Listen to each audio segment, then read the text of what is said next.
कर्मा आजकल ये काफ़ी ज़्यादा पॉपुलर हो चुका है, ये वर्ड जो कि मोस्टली न्यू जनरेशन के लोग बहुत ज़्यादा यूज़ करते हैं और इसी थॉट्स पे चलते हैं। उनका थॉट इस तरह का होता है कि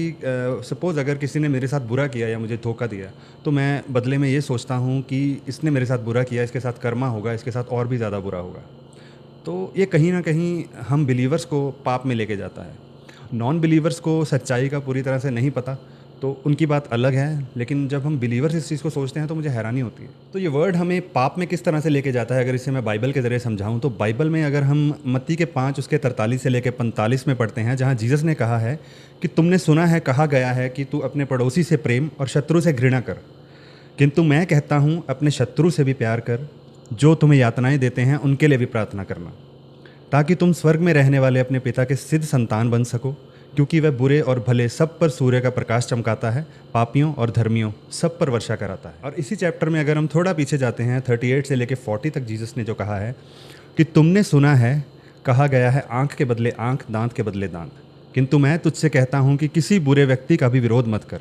बल्कि यदि कोई तेरे दाहिने गाल पर थप्पड़ मारे तो दूसरा गाल भी उसकी तरफ कर दे।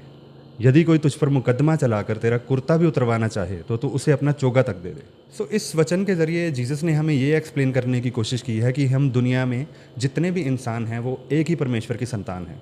तो जब भी कोई इंसान बुरा करता है वो कहीं ना कहीं परमेश्वर को नहीं जानता होता। और बिलीवर्स में जब ऐसी चीज़ लोग सोचते हैं तो कहीं ना कहीं उनको वचन की कमी होती है या परमेश्वर को पूरी रीति से नहीं जानते, क्योंकि बाइबल तो बदला लेने से मना करती है। और बाइबल यहाँ तक भी कहती है कि तेरे मुंह से किसी के लिए श्राप तक ना निकले, तेरे दुश्मन के लिए भी तेरे मुंह से बद्दुआ ना निकले।